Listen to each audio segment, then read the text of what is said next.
అత్త అత్త వంట చేసేసిన. ఏం చేస్తున్నావు ఇలా? పిడకలు ఆరబెడతానమ్మా. ఎందుకు ఇన్ని ఆరబెట్టుకొని ఉన్నావు? ఇవే ఇప్పుడు ఎండాకాలం కాబట్టి ఎండాకాలం అన్ని తట్టి ఎండబెట్టుకుని గోతాలకు ఎత్తి పెట్టుకుంటే వర్షాకాలం అప్పుడు తడిచిపోతాయి కదా, అప్పుడు పొగేసి అనుకుంటాయని ఇప్పుడు ఎత్తి పెడతా వాటికి. మామూలుగా నైట్ సగం రాత్రి అయితే ఫ్యాన్లు ఆఫ్ చేసేస్తాను కదా, మళ్ళీ ఇవే పొగ వేసేదానికి. ఇప్పుడు ఎండలప్పుడు ఇవన్నీ మరి చేసి ఎత్తి పెట్టుకోవాలి. మళ్ళీ ఎండ కావాలన్నప్పుడు రాదు.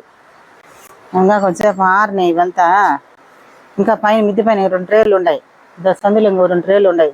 ఇవన్నీ మళ్ళీ గంగులమ్మని రమ్మని చెప్పి ఇవన్నీ ఎత్తిపెట్టి మూటలు పెట్టి గోగులను ఎత్తి పెట్టమని చెప్పు.